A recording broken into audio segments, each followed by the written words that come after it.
CPI നേതാവ് K Sivaraman LDF Idukki ജില്ലാ convener സ്ഥാനത്ത് നിന്ന് നീക്കി. CPI സംസ്ഥാന എക്സിക്യൂട്ടീവിന്റെ തീരുമാനപ്രകാരമാണ് നടപടി. കൺവീനർ സ്ഥാനത്ത് നിന്ന് മാറ്റിയത് പാർട്ടി തീരുമാനപ്രകാരമാണെന്നും മുതിർന്ന നേതാവായി പാർട്ടിയിൽ തുടരുമെന്നും ശിവരാമൻ പറഞ്ഞു.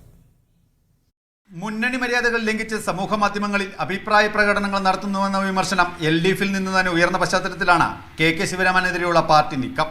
ബാർക്കോഴ വിവാദത്തിലും ഇടുക്കിയിലെ കയ്യേറ്റ വിഷയങ്ങളിലും സർക്കാരിനെ പ്രതിക്കൂട്ടിലാക്കിയുള്ള പ്രതികരണങ്ങളും ശിവരാമന്റെ ഭാഗത്തു നിന്നുണ്ടായി. ജില്ലയിലെ ഭൂപ്രശ്നങ്ങൾക്ക് പരിഹാരമെന്ന നിലയിൽ LDF സർക്കാർ ഉയർത്തിക്കൊണ്ടുവന്ന ഭൂനിയമ ഭേദഗതി ബില്ലിലും സ്വതന്ത്ര നിലപാട് സ്വീകരിക്കുമെന്ന സമീപനമായിരുന്നു കെ ശിവരാമൻ സ്വീകരിച്ചത്.